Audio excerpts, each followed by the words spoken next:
So, what do you want to talk about? All right, mean my words, okay? I still think it was stupid to present us with a timeline where the bloodline could not get involved at all and then not do that because that's the whole problem was that the bloodline can't get involved. And while this match was enjoyable, I do think it was a bit overdone. There was a lot of things going on, so much so that poor Seth Rollins kind of got the shaft. We'll get to it, but I don't know. There's a lot. It just WrestleMania Night 2, I think they succeeded in making it better than Night 1 for the first time since they started the two night thing. So if they were trying to do that by making last night so crappy, then yeah. Okay, so I think a lot of people are gonna say that the Sami Zayn thing. I think I'm probably one of the only ones that gives that match a negative review. Now, don't get me wrong, it was a good match. I just don't think Sami Zayn deserved it. He got his moment last year. It should have been Chad Gable.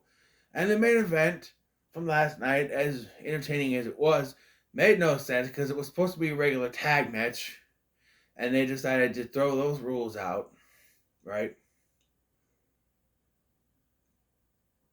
So we get to tonight. WrestleMania 40, Night 2, Philadelphia, Pennsylvania. And we start with the obvious start match. Drew McIntyre versus Seth Rollins for the World Heavyweight Championship. And this match was pretty good for a starting match, you know.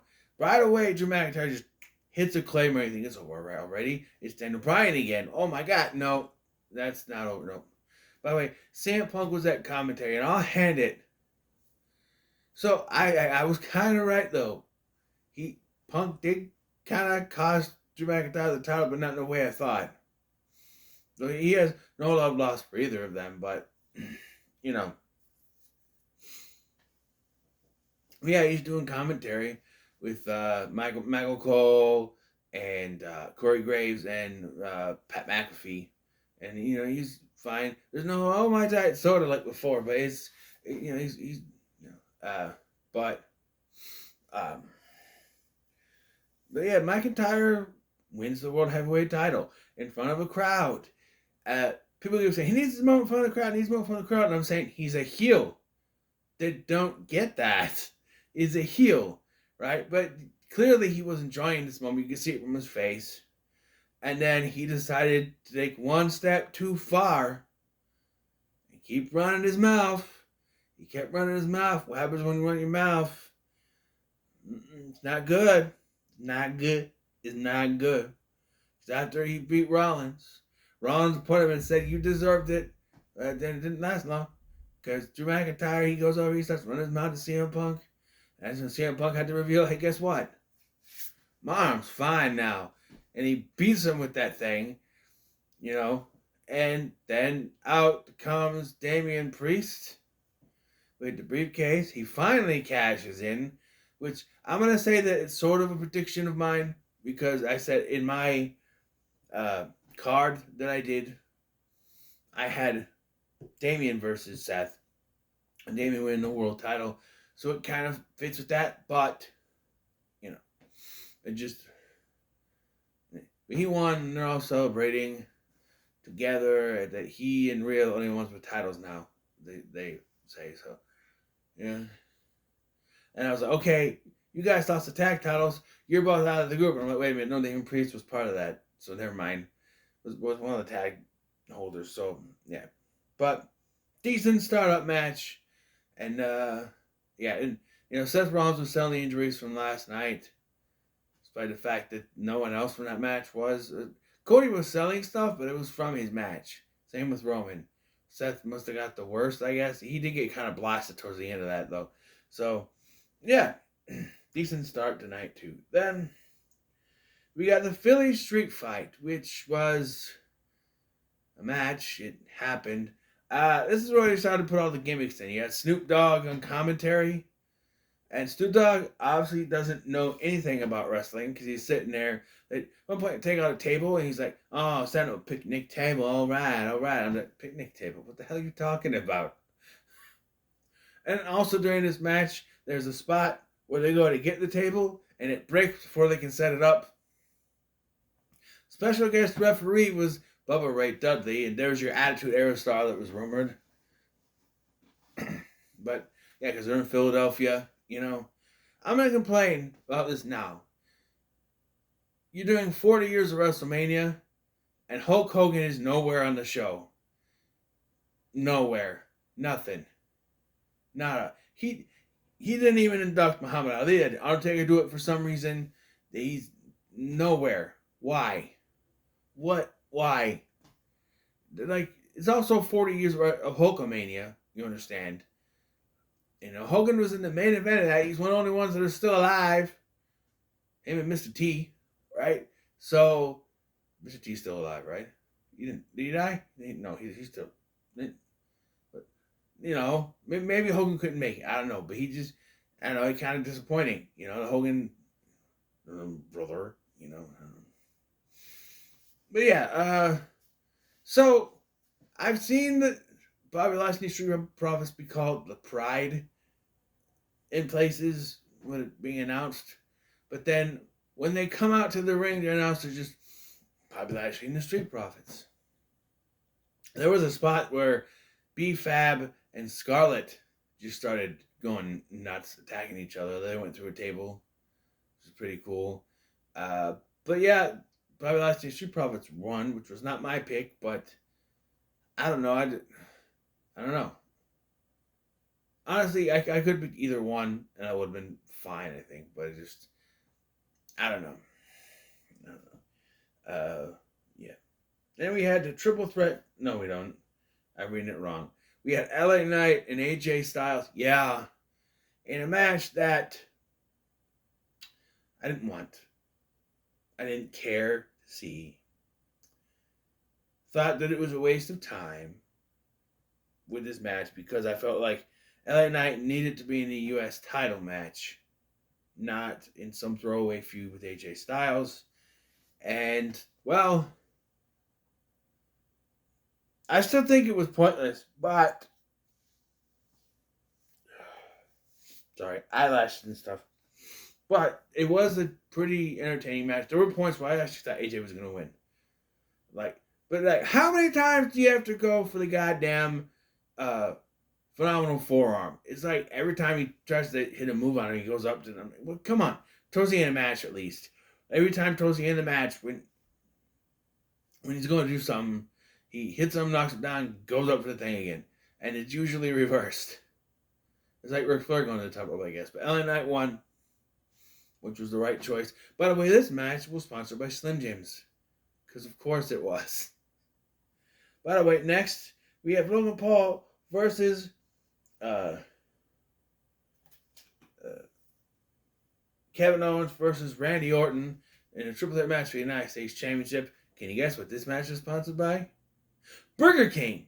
No, it's Prime. Of course it is. It's Prime. And this match was also pretty good. Logan Paul comes out on this giant Prime truck with the Prime mascot. And it wasn't KSI in there. It was something Speed. I've never heard of the gentleman. But he was in there. I don't know. I thought they were doing it again. I don't understand. Like, you think if they're going to use it as a spot in the match, they do put someone in there that people actually know. Like, I've written online. A lot of people are going, who? Nobody knew who this guy was. Pat McAfee seemed like maybe even he didn't know and he had to write it down. I don't know. We thought it was KSI, and that's not because they were both black. I'm just saying that with that thing on, you can't tell who it is, right? I don't know. But it doesn't really help. And even when I took the thing off, they have similar hair. But, yeah, he gets put through an announcer by an RKO.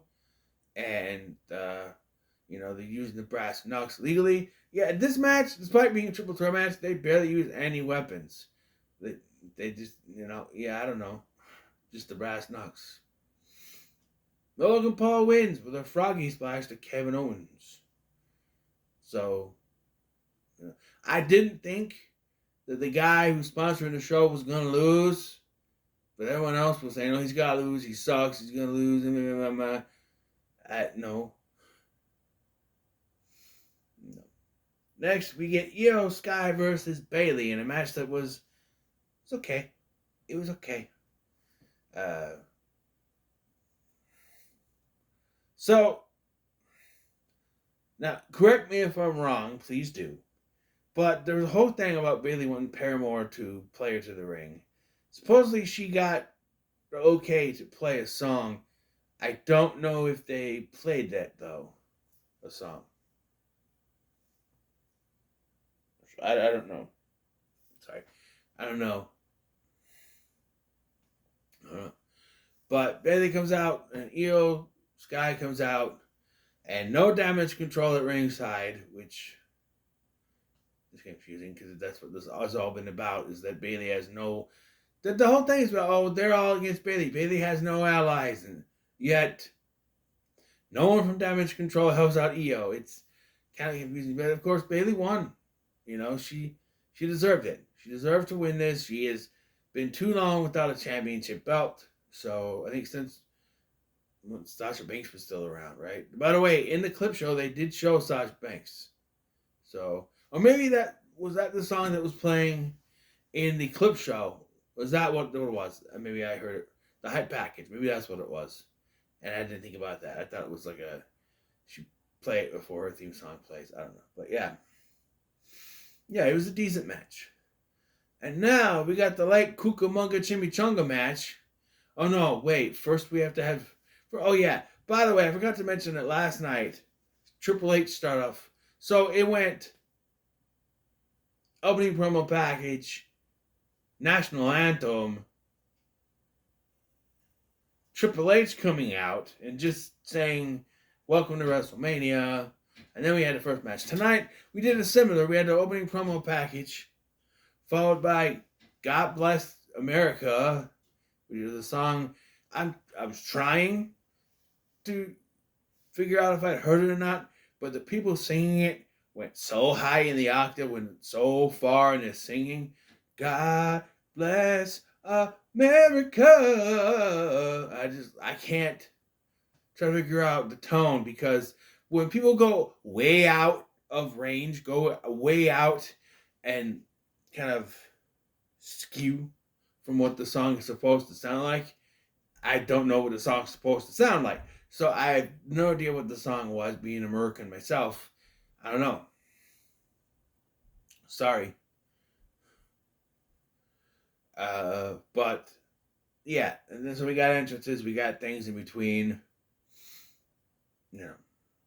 So yeah, so we got this match. We had a whole promo package detailing the whole story. And then both men come out. So I'm supposed to admit, according to Big LT, I'm supposed to admit to you people,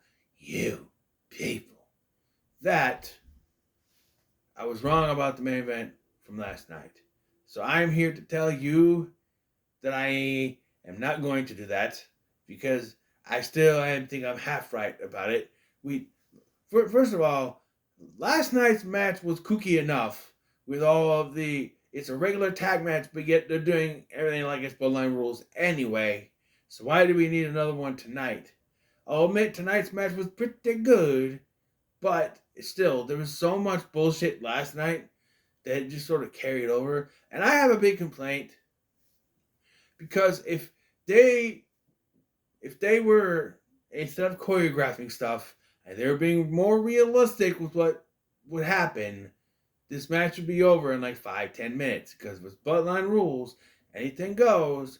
Then every single member of the Bloodline will come out and beat up Cody Rhodes so they can't move anymore, and Roman would pin him, and that's it.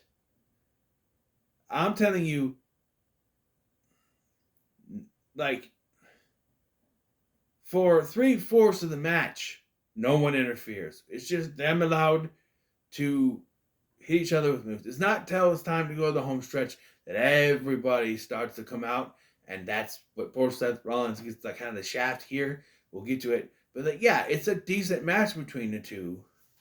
With you know, so during earlier in the night, Paul Heyman is asked what is a Bloodline Rules match, and he says it like this: "He says whatever is deemed uh, to be done by the tribal chief is what we do." So I'm thinking, okay, they're gonna pull a whole thing where they can use weapons to do whatever they want, but Cody can't. They don't do that. The only time they really do that is when Cody brings out a table, Roman hits him with a drive-by, and then puts it underneath and goes, nah. But we don't see that table again. But yeah, it's a pretty standard match. It's only when Cody goes for the three again that Jimmy Uso comes in and kicks him in the face, and then Jey Uso comes out, and then they both die because they take a dive off the stage into tables that were set up. Dead, although we do see Jey again at the end. But yeah, they're both dead. So the match continues, and Cody once again goes for it, but here comes Solo. He hits him with the thing, and he kicks out. So they do the spear to the thing, right? And he still kicks out. And then who comes out? It's John Cena. That's right. The man that you can't see, who's not allowed to take bombs, comes out. Takes a couple. But like, he comes out, hat comes off, bald spots for everyone to see. Comes out, hits the attitude adjustment on Solo, I think, and it hits it on Roman. And then The Rock comes out. The Rock comes out and gives Cena the rock bottom, and it's when you think he's about to whip Cody with the thing again. Dong. Dong. The Undertaker, who couldn't be bothered to put on ring gear, although he's always shown up as the American Badass now, but he got the beanie on and the hoodie. He chokeslams The Rock. Oh, no, I'm missing someone. Because The Rock comes out, and just as he's about to do stuff, we get Sierra Hotel, India, Echo, Lima, Delta, Shield. And so the Shield is just coming like, huh? What? How? One of them was in AEW, the other one's in this match. What the hell? But before poor Seth Rollins can do anything, Roman hits him with a Superman punch, and then he gets hit in the back with a chair. And it's like, clearly they were running out of time for this. They had to do Seth Rollins quick. And they didn't have Seth Rollins in the match. People wonder why he didn't. And they'd have to cook up some angle. And they didn't want to do that. So he's involved in the match to some extent. But, then The Undertaker comes out. He chokeslams The Rock. The lights go out again. And when it comes back on, they're both gone, but the weight belt is still there. And then Cody finishes the story. Let me say that again. And then Cody finishes the story. 3 Crossroads, which I always complain about. I was like, why do you keep going for 3? I understand it's supposed to be your super finisher, but every time you go for 3, the third one, something happens. Not now. He did it. He won. Done. Cody is the champion, and everybody comes out that was on his side. You had Jay and Sammy, Kevin, Randy is there. His wife actually walked him out to the ring. And I'm like, fuck it, bring out the dog. Also, it's reported that Dustin Rhodes, and Ricky Starks were in the building. They were in the skybox, but of course they couldn't be seen on TV. I think Dustin would have been okay. It's his brother. I think Dustin would have been fine. But I understand. Because it's weird. Everybody else was there. His mom, his stepdad. There's kids that are there, which I think are Dustin's kids, which is even more weird. But his wife is there. Everyone is there but Dustin. And it's kind of awkward. Because, that. But I don't know. I think Dustin should have been allowed to be out there. I'm just saying. And he does, like you said, he hands the belt to his mom holding it and all that thing and everything.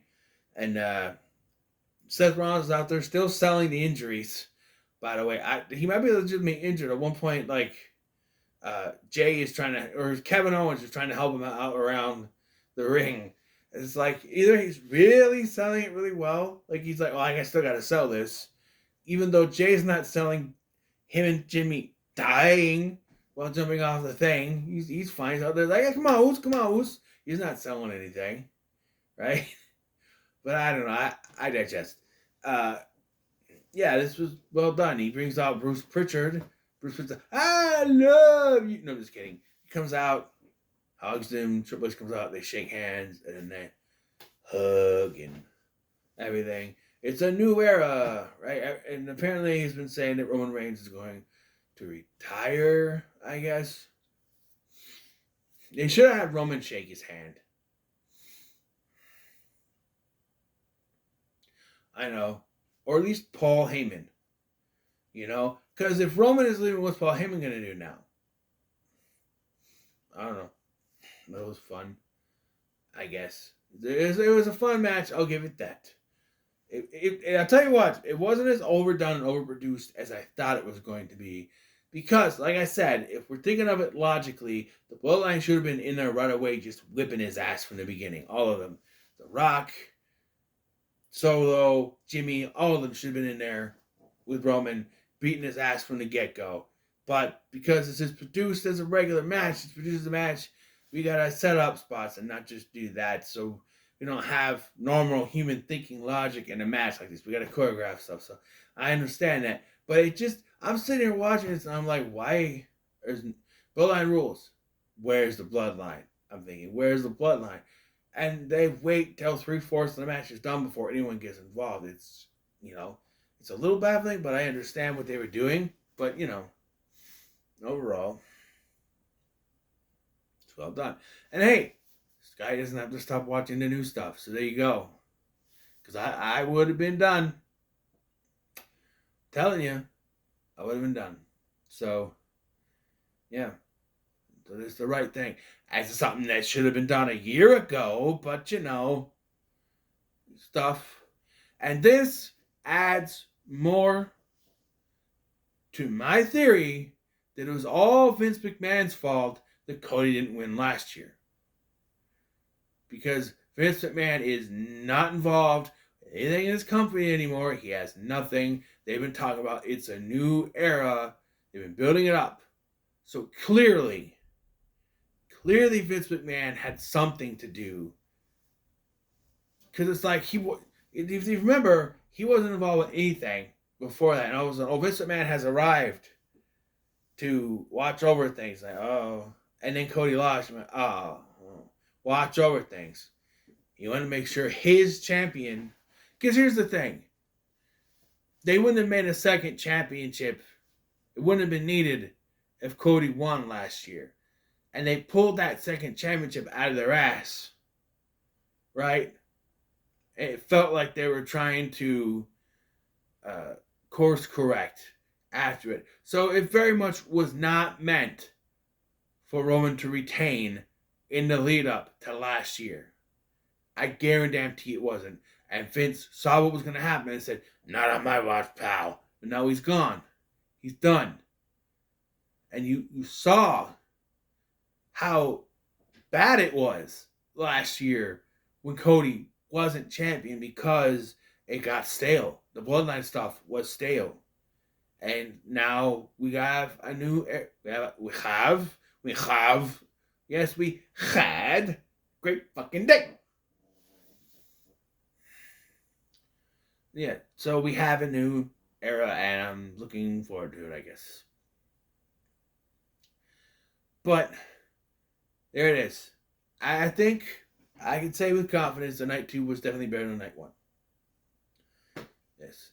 But, yeah. So what are your thoughts on WrestleMania 40 night 2? Look how so much, like, share, and subscribe. Thank you for watching. I'm Scotty, and I'll see you in the next one.